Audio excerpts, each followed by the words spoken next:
Good evening and very warm welcome to news agent Fariha Idrees. मुल्क में ये वक्त आ गया है कि अब जजेस को भी इंसाफ के लिए आला अदालत के दरवाजे पर दस्तक देना पड़ गई है।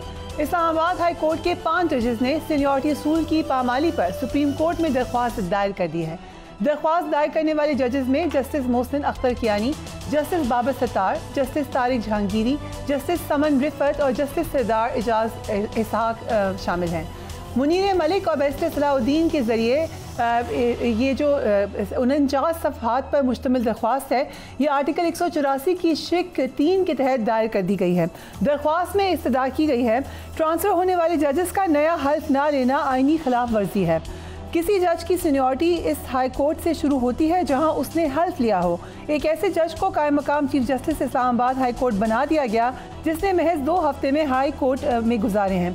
2 हफ्ते पहले ट्रांसफ़र होने वाले जज की कायम मकाम चीफ जस्टिस बनाकर उन्हें तमाम इंतज़ामी इख्तियारात दे दिए गए हैं। सीनियरिटी लिस्ट को तब्दील करना आर्टिकल 2A की खिलाफ वर्जी है। जजेस का ट्रांसफ़र करके सीनियरिटी लिस्ट जिस अंदाज में तब्दील की गई है, ये इस्लामाबाद हाई कोर्ट के इंतज़ामी उमूर में मुदाखलत है। मफाद आमा के बगैर जजेस को एक हाई कोर्ट से दूसरी हाई कोर्ट ट्रांसफ़र नहीं किया जा सकता। आर्टिकल 200 महज आर्जी तबादले से मुतालिक है।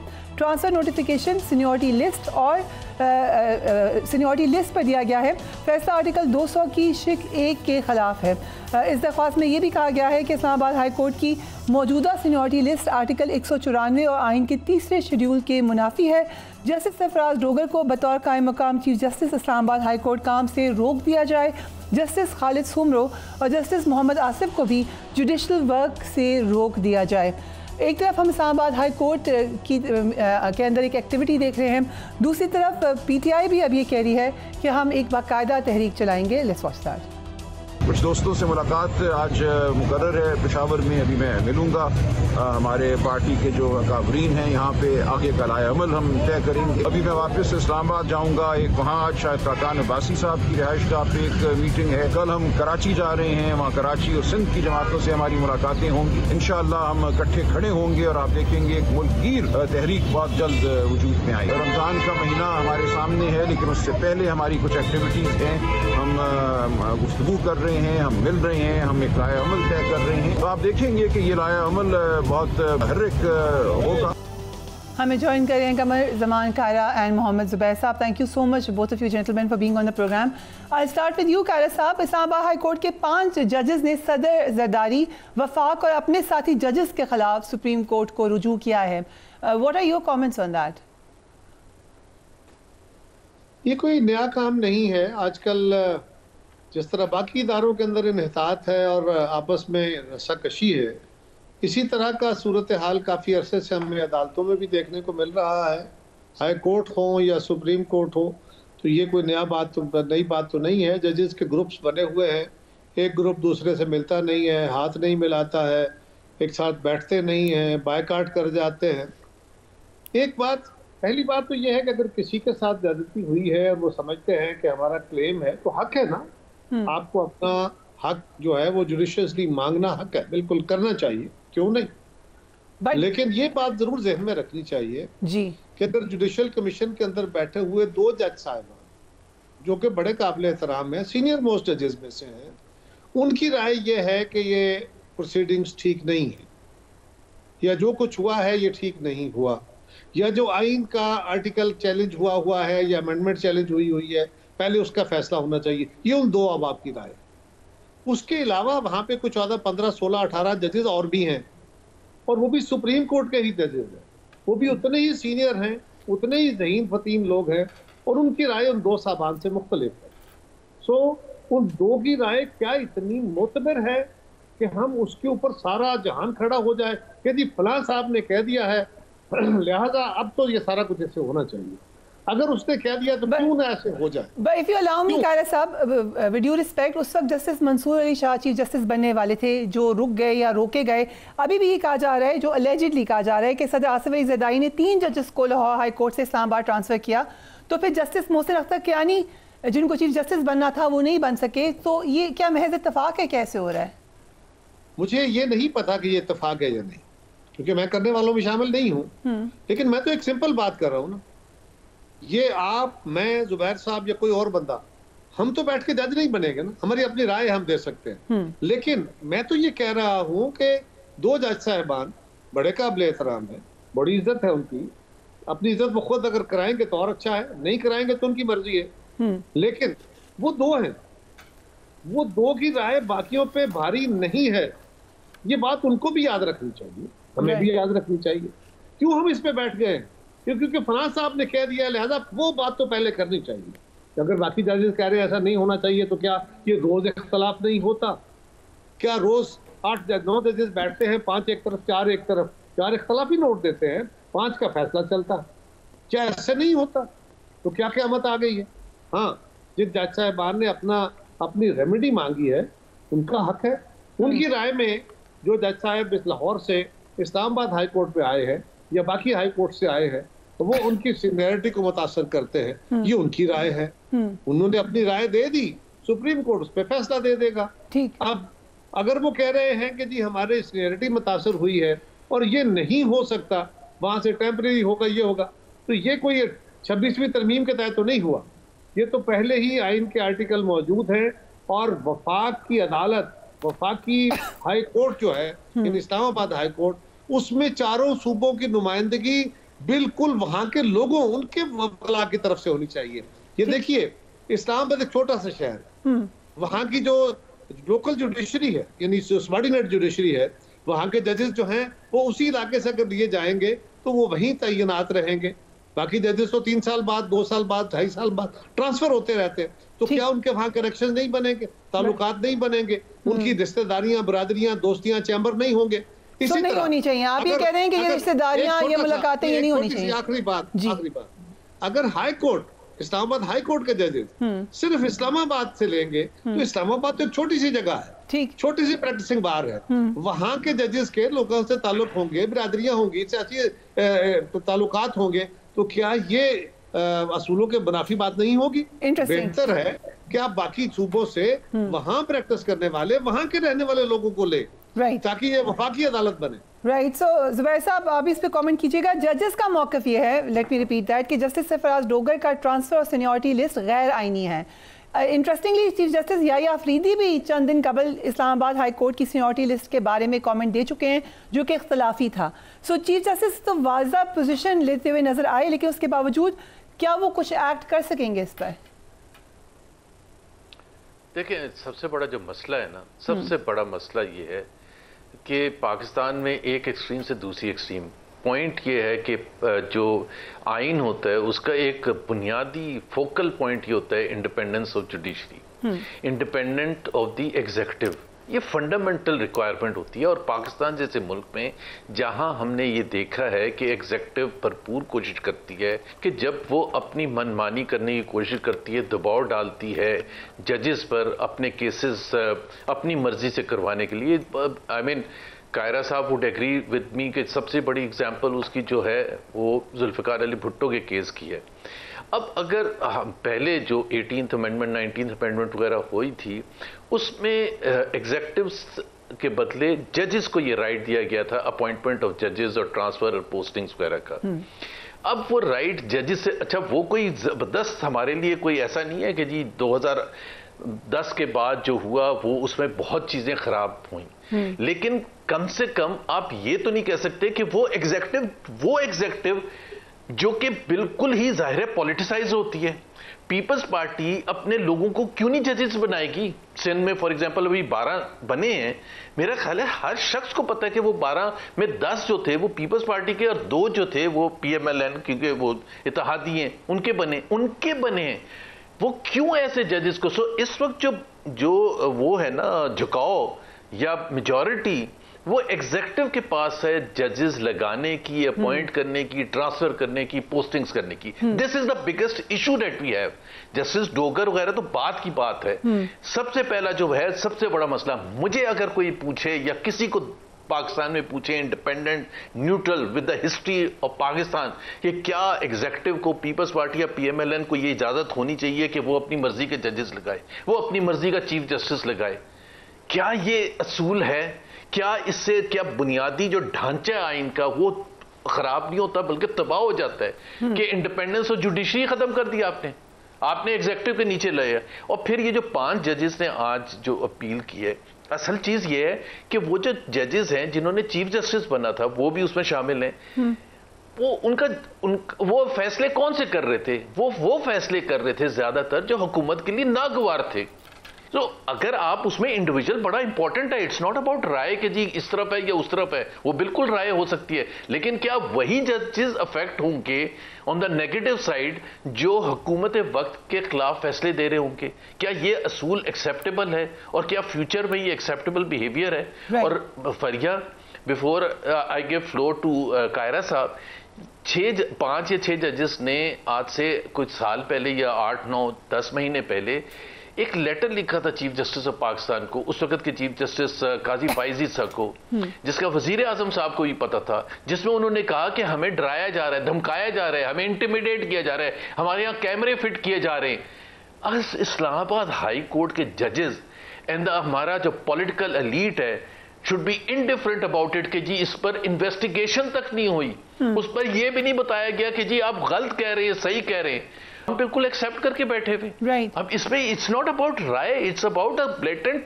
Manipulation of the judiciary that is taking place in front of our eyes. Right. So Kaira साहब, जो मेन प्रॉब्लम है, और ये सिर्फ जुबैर साहब ही नहीं कह रहे, बहुत सारे लॉ मेकर्स, बहुत सारे वकला वो भी ये बात कहते हैं कि मसला ये है कि इंग्रेस ऑफ एग्जीक्यूटिव जो इस वक्त जुडिशरी में है वो इस तरह से कभी भी नहीं था। सही कह रहे हैं जुबैर साहब कि आइडियल सिचुएशन नहीं थी, मगर इतना ओपनली आप चीफ जस्टिस की मुलाकात हुई प्राइम मिनिस्टर से, उन्होंने इस्लाहात पर तजवीज़ भी मांगी हैं।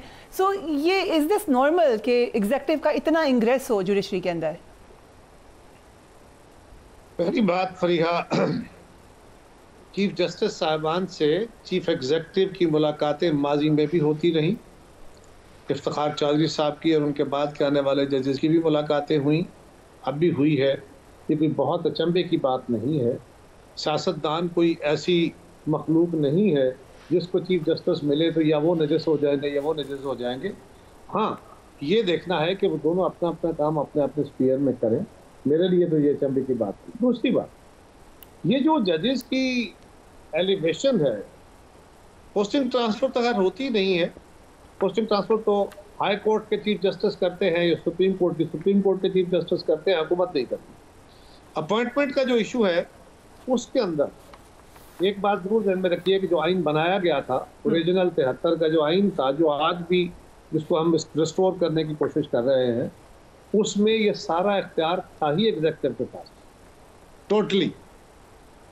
और दुनिया भर में जजेस को अपॉइंट करने का तरीकाकार पार्लिमानों के पास होता है, उन अवाम के चुने हुए नुमाइंदों के पास होता है, इसलिए कि उस मुल्क का निज़ाम अवाम के नुमाइंदों ने चलाना है।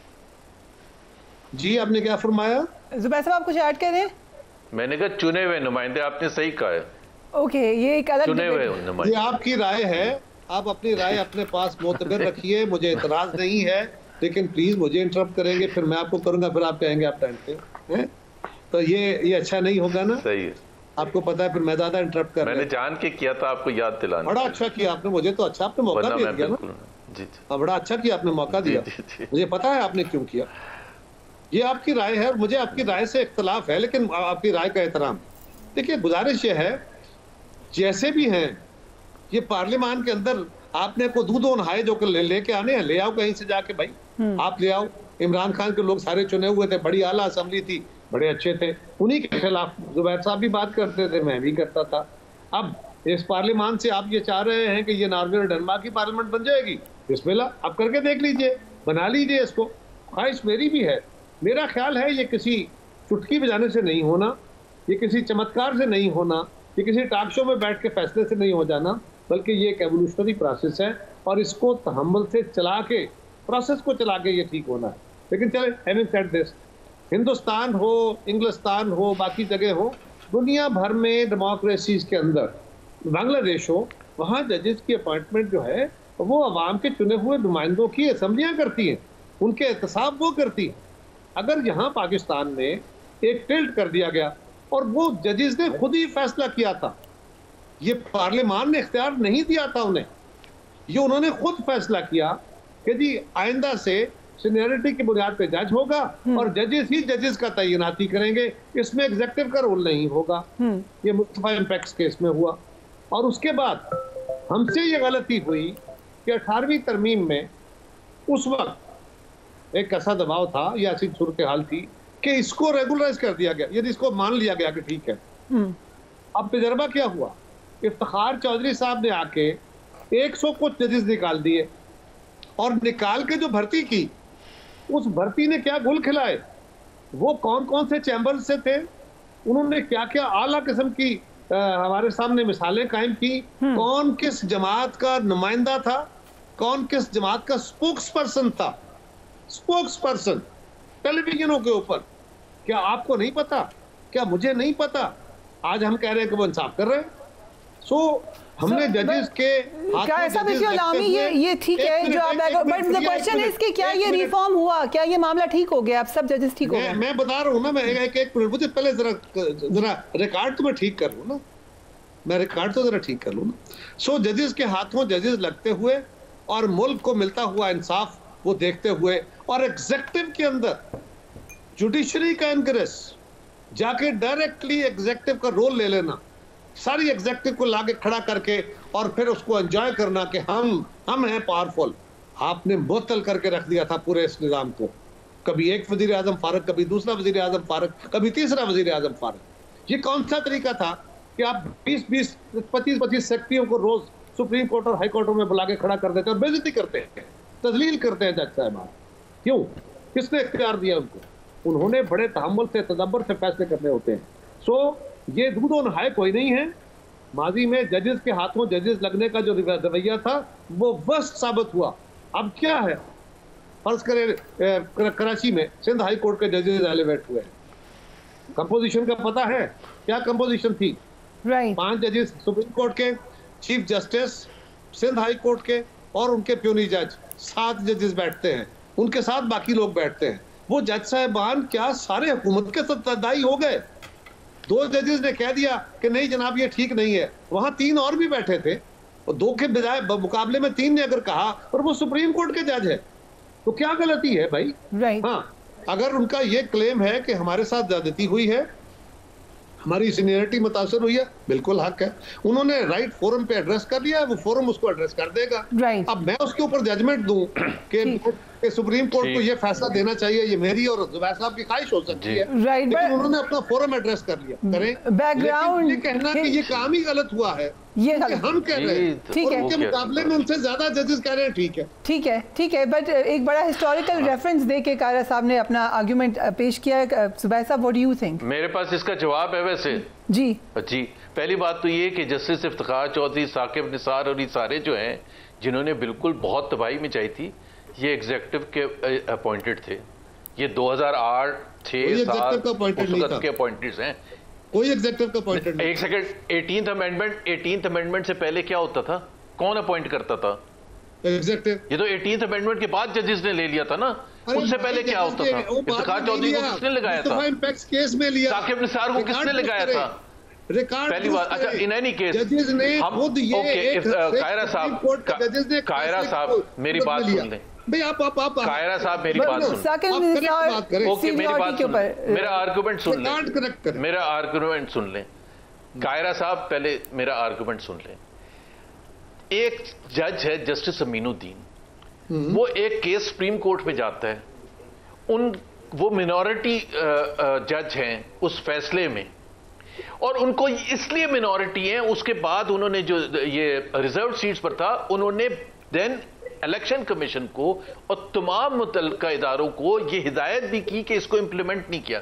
ये इतना खुश आइन था हुकूमत पाकिस्तान के लिए, जिसमें आपकी पार्टी भी शामिल है, PMLN भी शामिल है, कि उन्होंने उसको उसके बदले रिवॉर्ड किया कॉन्स्टिट्यूशनल बैंक का हेड। क्या बिल्कुल आर्गुमेंट है? This is what we are discussing. बात तो जजेस की हो नहीं, क्यों नहीं लेके जाए? This is where the problem is. आप एक सेकंड, कायरा साहब, क्या तरीका कार है? कायरा साहब एक नहीं, मैं एक सेकंड, कायरा साहब प्लीज लिसन। आप एक जजेस की मिसाल दे रहे हो, जज की मैं नहीं बात कर रहा। वही वो एक जज है, उसके मुकाबले में 7 जज और हैं। Let him finish. कायरा साहब आर्गुमेंट तो मुझे देने देना, अब आपकी मर्जी। अच्छा आप बात कर लें। नहीं, आप बात मुकम्मल कर लें। वो उस पर उन्होंने अपना ऑब्जेक्शन दिया, बट यू कंटिन्यू।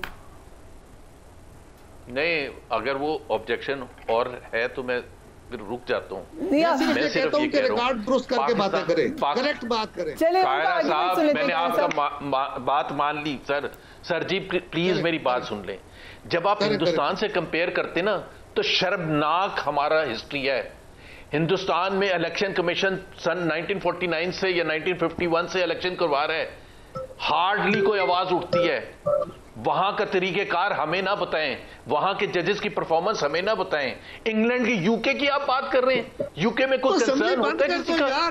क्या ये कह सकते ना पार्लियामेंट को? यार कायरा साहब बात तो सुन लें, क्योंकि ये अच्छा इलेक्शन कमीशन नहीं है ना, इसकी बनाई हुई असेंबली। अच्छा आप बात करें फरिया, मुझे किसके साथ बिठा दिया, बात ही नहीं कर सकते। Okay please calm down gentleman.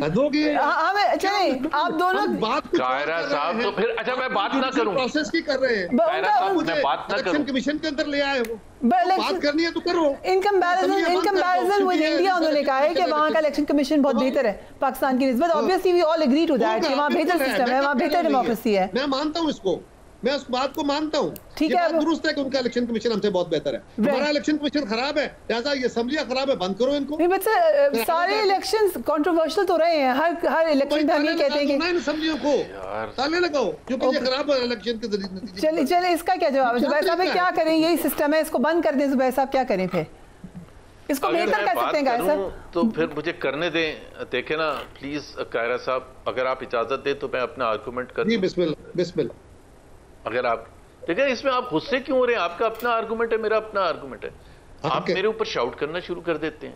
आप भी करते हैं ना। आई मीन देखें, आपका मैं तो जितना लिहाज करता हूँ आपका, और लिहाज इस वजह से नहीं करता, आपके पॉलिटिकल इंसाइट की वजह से करता हूँ, आपकी शख्सियत की वजह से करता हूँ, आपकी जो एक ग्रेट आपका बैकग्राउंड है उसकी वजह से करता हूँ। So but I have a difference of opinion, serious difference of opinion. Okay चलिए, आई थिंक अब हम आराम से अपना आगे बढ़ा के ले आए। उन्होंने अब तो सॉरी कह दिया। अगर फरिया अगर जुबैर अगर मेरे लहजे से आपको ज़हमत हुई तो I am sorry for this. Okay so we can continue now. Zubair साहब अपना आर्गुमेंट कंप्लीट कर लें। जुबैर साहब कोई बात नहीं, वो उन्होंने अपना ऑब्जेक्शन दिया है, नाउ लिसन टू यू। मैं ये कह रहा हूं कि it is unfair, it is very unfair to tell the people of Pakistan के इंडिया में क्या होता है। India is a shining example of democratic traditions, shining example. Pakistan has a pathetic history of judiciary, of political part. With due respect, sorry sir, एक question है कि Modi government को कैसे हम कह सकते हैं वो आइडियल सिस्टम है? उन्होंने जुडिशरी को साथ मिलाया, मीडिया को साथ मिलाया, पूरा एक वो डिक्टेटोरियल किस्म की उनकी गवर्नमेंट है। It's not shining.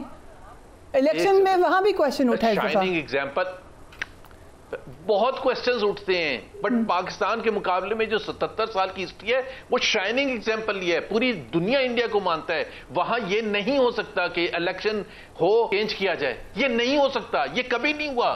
और हमारा हर इलेक्शन में कंट्रोवर्सी होती है। क्यों होती है? बिकॉज मेरिट पर नहीं होते हैं और 2 नंबर होते हैं, और एग्जेक्टिव के लगाने का यही तो सबसे ज्यादा मसला होता है। अगर एग्जेक्टिव लगाएगी, और बाय द वे कायरा साहब जिस तरह उस चीफ इलेक्शन कमिश्नर को इमरान ने लगाया था, तो मैं तो उस वक्त भी ब्लंडर कहता था, बट मेरे लिए अगर if I have a choice between the two कि एग्जेक्टिव के हाथ में हो कंट्रोल, चाहे वो इलेक्शन कमीशन को लगाने का हो, चाहे जजेस को लगाने का हो, या दूसरी की पोजीशंस पर, I will go against it. Okay चलिए, आप दोनों के आर्गुमेंट आ गया। हम आपसे जवाब देती हूं मैं कैसा, but have to go on a quick break. We will be right back.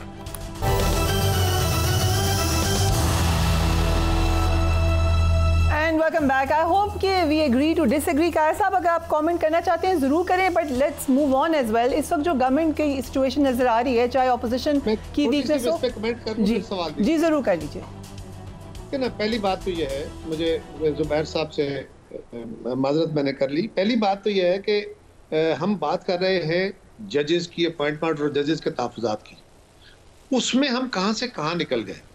बहस 45-47 की तो है नहीं। ये एक मुझे इस बहस से उलझन होती है कि हमने एक एक पॉइंट को लेना, उसमें वेग नहीं लेकर करना उसको। मेरा मतलब सिर्फ ये है कि पाकिस्तान के अंदर इलेक्शन हमेशा बहुत दागदार रहे, बहुत कहीं कम थे कहीं ज्यादा थे, मुख्तलिफ अदवार के अंदर ये इलेक्शन के अंदर होता था। हमारे साथ हुआ परवेज मुशर्रफ के दौर में, हमारे जीते हुए मेंबर तोड़ के सामने बिठा दिए गए, हुआ। लेकिन आप अगर ये कहते हैं कि हमारे मुल्क के इलेक्शन कमीशन का जो मिजाज है या जो उसकी परफॉर्मेंस है वो बहुत पैथेटिक है और उसके नतीजे में बनने वाली असम्बलियां भी ऐसी हैं, लिहाजा उनको ये इख्तियार नहीं मिलना चाहिए, तो फिर उन असम्बलियों को आइन बनाने का, कानून बनाने का, उनको पाकिस्तान का बजट बनाने का उनको क्यों ये इख्तियार दे रहे हैं? बंद करें ना इस निजाम को, पहले इलेक्शन कमीशन को ठीक करें, नहीं होना चाहिए। और दूसरा फिर ये है कि जजेस का भी, जब जजेस अपॉइंट करते थे मुस्तफा इम्पैक्स केस के बाद, और ये याद रखिए ये 18वीं तरमीम से पहले भी होता था वो उस केस की सूरत में, लेकिन जाइए रिकॉर्ड निकालिए कौन से जजेस किस चैम्बर से थे, किस जज का भतीजा, बेटा, भाई वो आए, उनके रिश्तेदार आए, उनके चैम्बरों से लोग आए। अगर मेजॉरिटी ना हुई ज़ुबैर अहमद तो मैं जिम्मेदार ठहरूंगा मैं, लेकिन ये होता रहा। इतनी बड़ी फेवरेटिज्म थी, जो लोग इफ्तिखार चौधरी की मूवमेंट के अंदर ढोल बजाते थे, जो जाके बकरे को कुर्बान करते थे, अपने जजेस बना के बिठा दिए। क्या ऐसा नहीं हुआ कि जजेस के हाथों जजेस बने ना? आपके ख्याल के मुताबिक जो बेहतरीन तरीका था वो हुआ, तो क्या वो हमारा मिसाली तरीका है? और आज जजेस और एग्जेक्टिव मिक्स एंड मैच है भाई।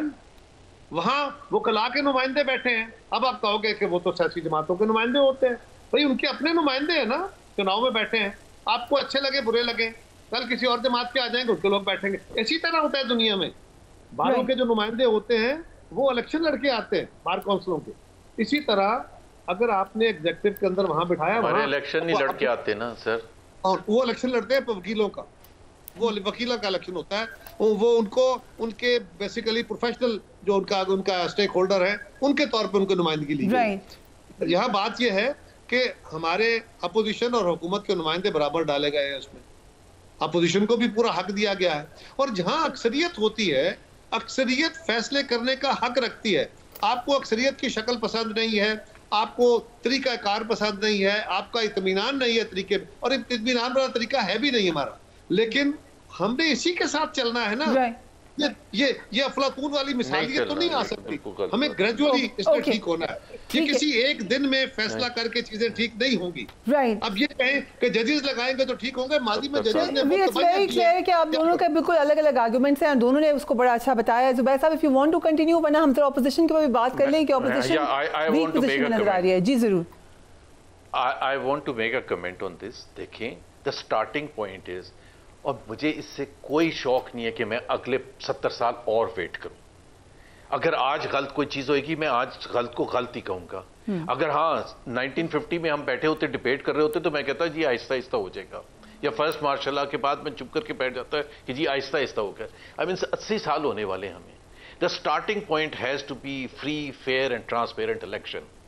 और मैं मानने के लिए, एक्सेप्ट करने के लिए तैयार नहीं हूं कि जी फ्री, फेयर और ट्रांसपेरेंट ना भी हों तो हमें आगे चलना चाहिए, क्योंकि आहिस्ता आहिस्ता होता है। वही स्टोलन मैंडेट लेके आने वाली असेंबली, जजेस की भी अपॉइंटमेंट भी मैं उनके हाथ में दे दूं, इलेक्शन कमीशन की अपॉइंटमेंट की भी उनके हाथ में दे दूं, आइन को बिल्कुल खड़वार बनाने की, अमेंडमेंट्स करने की भी इजाजत दे दूं। सॉरी, अगर आप मेरे से ये निकलवाना चाहते हैं, आई एम नॉट प्रिपेयर्ड। और उसके लिए कौन सी बातचीत, क्या बातचीत? अगर ये इलेक्शन रिजल्ट स्टोलन नहीं हुआ, मैंने कल भी एक प्रोग्राम में कायरा साहब को कहा था और मैंने इनको चैलेंज दिया था, आप 3 हल्के इस्लामाबाद के फॉर्म 45 मेरे पीटीआई के नहीं, छोड़ दे पीटीआई 45, आप जो बाकी 4 लोग थे, एक सेकंड सुन लें, मुस्तफा खोकर तो पीटीआई का नहीं है ना, मुस्तफा खोकर हारा हुआ है ना, वो क्लेम कर रहा है कि जी उसको हरवाया गया है कि वो जीत जाता, वो तो 3rd पोजीशन पर था। मुस्तफा खोकर है, दूसरे पार्टीज के थे। कराची में आप उठा के देख लें, 18 MNAs की सीटें कैसे छीनी गई हैं। लाहौर 80, 90, आप ख्वाजा आसिफ की सीट ले लें, 50,000 वोटों से हार चुके हैं, अनाउंस हो चुके हैं, और फिर वो चेंज कर दिया। आप कह रहे हैं इंडिविजुअल्स की बात ना करें, क्यों ना बात करें? How do we accept the result? Because वो that is the original sin.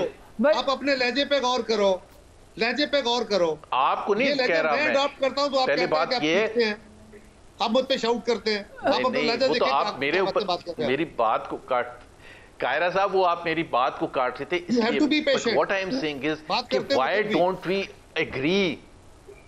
Don't we agree कि अगर अनाउंस हो चुका है रिजल्ट, 50,000 वोटों से हार चुका है शख्स, और उसके बाद आप चेंज कर रहे हैं और हमें कुछ फील ही ना हो। हमारा कोई दिमाग है, इंटेलेक्ट है या नहीं है, या हम वो है ब्रेनलेस लोग हैं। मैं इस पर रिस्पॉन्ड करूंगा जी। देखिए, गुजारिश है, मैं जो बात समझता हूं मैं वो कह रहा हूं। मैंने दुनिया की तारीख के मुताबिक आपसे गुजारिश की है, मेरा इल्म ये कहता है, हो सकता है मैं गलत हूं। जुबैर साहब, ताकत के जोर पे आपके पास कोई उड़न छिक्का है तो बिल्कुल अपना शौक पूरा कीजिए, आप बिल्कुल फेयर एंड फ्री इलेक्शन कराइए, आप इलेक्शन कमीशन को उठा के फेंक दीजिए, असेंबलियां बंद करा दीजिए, अपनी मर्जी के जजेस लगवा दीजिए, जो कर सकते हैं जाए जाकर कर लें। तो भाई दुनिया में इस तरह सिर्फ मिसाली बातों से लोगों को तोता कहानी सुनाई जा सकती है, ख्वाबनी शराब दिखाए जा सकते हैं। यही तरीकाकार इमरान खान के दौर में हुआ था। इमरान खान को पार्टियां तोड़ के बंदे दिए गए थे, इमरान खान को वो आरटीएस बिठा के जितवाया गया था, और इमरान खान की हुकूमत के आप बड़े मोतरज थे और आप कहते थे कि इनको फैसले करने का हक नहीं, वो करते थे। वो अभी यही कह रहे हैं ना, वो साहब इन एसेंस जुबैर साहब का वही पॉइंट ऑफ व्यू है जो उस वक्त नवाज शरीफ साहब के जब स्पोक्स पर्सन वो था, वो यही कह रहे हैं कि इलेक्शन फेयर कराओ। पास कोई कुलिया है तो वो बता दे कि ये कैसे होगा। बट जो गलत है उसको गलत तो कहना चाहिए। Let's say we can't solve a problem, but जो गलत है कायरा साहब, एक सेकंड, कायरा साहब को मैं एक चीज कह दूं, जाहिर है मैं कुछ नहीं कर सकता, लेकिन गलत को गलत कहना कोई गलत बात है? मैं कब कह रहा हूँ नहीं कह रहे, मैं खुद कह रहा हूँ गलत है। पहले सुन लेना, तो आप जब कहते हैं ना कि जी मैं नहीं मानता तो ना मानो भाई, राइट? कायरा साहब, आपका हक है ना मानो, at least let people speak.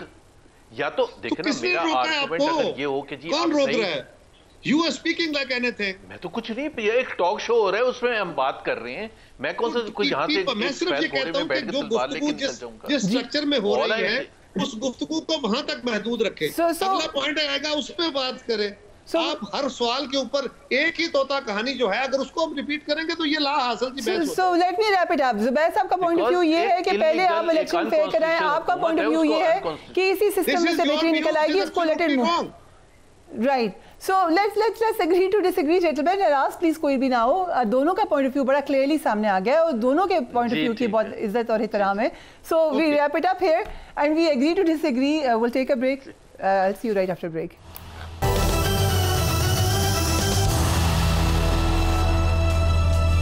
Welcome back. Gaza में जंगबंदी के माहिदे का पहला मरहला ख़त्म होने जा रहा है।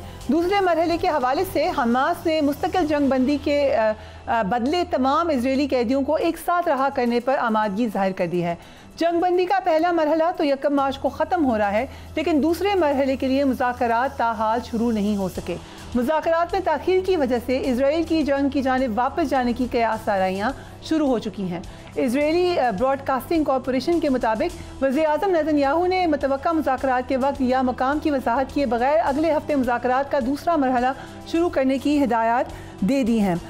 ये भी लिखा है इसके अंदर कि नेतन्याहू मुज़ाकरात शुरू करने के लिए मज़ीद कुछ नई शराइत आयद करें। नेतन्याहू की तरफ से उठाए गए हालिया इक़दाम से यरग़मालियों और ज़ेर हिरासत अफराद के ख़ानदानों में तशवीश पाई जा रही है। सो ये एक इंटरेस्टिंग डेवलपमेंट है। दूसरी जानब हमास ने जंगबंदी माहिदे के तहत 4 इजरायली यरग़मालियों को की लाशें रेड क्रॉस के हवाले कर दी हैं। हमास के ने अपने बयान में कहा है कि हमने जंगबंदी में माहिदे पर दस्तखत करके लचक का मुजाहरा किया है। हम जंगबंदी के दूसरे मरहले के लिए भी तैयार हैं। अगर इजराइल मुस्तकिल जंगबंदी पर राज़ी हो और अपनी फ़ौज गाज़ा से मुकम्मल तौर पर निकाल ले तो हमास बाकी तमाम इजरायली कैदियों को रहा करने और 8 लाशें वापस करने के लिए तैयार है। इजराइल की जानिब से तंजीम को गैर मुसल्लह करने की शर्त किसी सूरत काबिल अमल नहीं है। दूसरी तरफ सऊदी अरब में रूस और अमेरिका के माबैन होने वाली बातचीत, जिसका हमने कल भी जिक्र किया था, अब मस्बत साबित हो रही है। ताहम इस बातचीत की वजह से यूक्रेन अब अमेरिका की हमायत से महरूम हो रहा है। अमेरिकी सदर डोनाल्ड ट्रंप ने यूक्रेन की जानिब से इन मुज़ाकरात पर तहफ़्फ़ुज़ात को बाकायदा मुस्तरद कर दिया। अमेरिकी सदर ने यूक्रेन के सदर व्लादिमीर ज़ेलेंस्की को एक आमिर करार दिया। उन्होंने कहा कि वो बहुत पहले जंग बंदी कर सकते थे। यूक्रेन के सदर डिक्टेटर हैं, वो ज़मीनी हक़ाइक़ तस्लीम करें, वरना ना तो उनका मुल्क बचेगा और ना ही इक़्तिदार बचेगा। Let's watch him. President Trump की जानिब से यूक्रेन के सदर को आमिर कहने के बाद यूरोपीय रहनुमाओं ने फौरी रद्दअमल दिया है। जर्मन चांसलर ने कहा है कि सदर ज़ेलेंस्की का जमहूरी हैसियत से इनकार करना सरासर गलत और ख़तरनाक है। बरतानवी वज़ीर आज़म ने भी फ़ौरन यूक्रेनी सदर को फ़ोन किया और अपनी हमायत का यकीन दिलाया। यूरोपीय यूनियन ने अमरीकी सदर डोनाल्ड ट्रंप की जानिब से व्लादिमीर ज़ेलेंस्की को आमिर करार देने पर अपना रिएक्शन दिया है। यूक्रेन एक जमहूरी मुल्क है और वो रूसी सदर जैसे नहीं है। हमारा इस मामले पर वाज़ेह मौक़िफ़ है कि सदर ज़ेलेंस्की साफ, शफाफ और जमहूरी इंतखाबात के ज़रिए मुंतखब हुए हैं। So very interesting developments. Brigadier Masood Khan, thank you so much for joining us. सबसे पहले ये जो यूरोप वर्सेस डोनाल्ड ट्रंप हुआ है, ये कोई लंबे अरसे का हम ये एक किस्म का स्प्लिट देखेंगे या उसका आगाज़ है? ये मेरे ख्याल में उसका आगाज़ है। और देखिए, मेरे ख्याल में 49 के बाद 1949 में नेटो बनी थी और उसके बाद पहली दफ़ा ऐसा मौका आया है कि जिसमें हम नेटो को टूटते हुए देख रहे हैं और इसके साथ साथ यूरोपियन यूनियन डिवाइड हो चुकी है। आधे सपोर्ट कर रहे हैं, कुछ ममालिक जो हैं अमेरिका के मुखालिफत में खड़े हैं। तो मेरा ख्याल में फिर ऊपर से देखें लूजर्स कौन से हुए। यूरोपियन यूनियन लूजर है, उसको उन्होंने डंप कर दिया प्रेसिडेंट ट्रंप ने।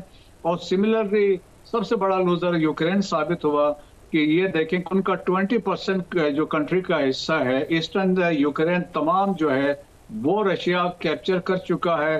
अगर नॉर्थ से हम स्टार्ट करते हैं, लोहांस्क है, डोनेट्स्क है, मैरियोपोल है, खेरेसन है, क्रीमिया है, ये इंपॉर्टेंट एरिया से ये इंडस्ट्रियल एरिया है क्रीमिया का, वो कैप्चर हो चुका है। और तो सेटबैक सारी यूक्रेन के लिए है। और फिर ऊपर से देखें कि बातचीत में इंपॉर्टेंट चीज जो बात की गई है कि 2014 की जो पोजीशन है, प्रेसिडेंट ट्रंप ने भी ये कहा है और सेक्रेटरी डिफेंस हैक्सेट ने भी यही कहा है, there is no point of going back to 2014 position. इसका मतलब ये है कि ये ईस्टर्न जो एरिया कैप्चर हो चुका है ये वापस से यूक्रेन को नहीं मिलेगा। सो मेरा ख्याल में बिगेस्ट लूजर है। अब स्टेटमेंट्स तो दे रहे हैं लेकिन उससे कोई बात नहीं बनेगी।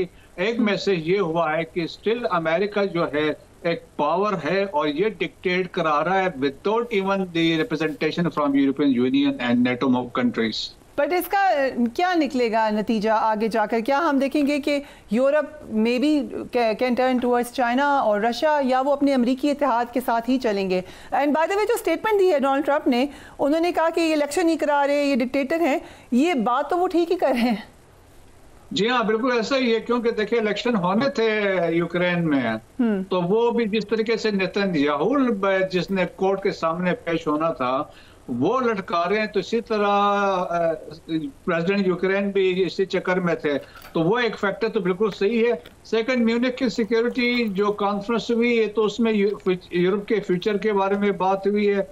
सिमिलरली इसके बाद दे रियलाइज की और इसकी इम्पोर्टेंस है तो पेरिस कॉन्फ्रेंस हुई जिसमें जर्मनी, फ्रांस, यूनाइटेड किंगडम और यूरोपियन कमीशन के लोग बैठे थे। तो उन्होंने फ्यूचर में देखा कि क्या पॉसिबिलिटीज हो सकती हैं, लेकिन एट द सेम टाइम थोड़ा सी ये डिफेंसिव भी नजर आए हैं।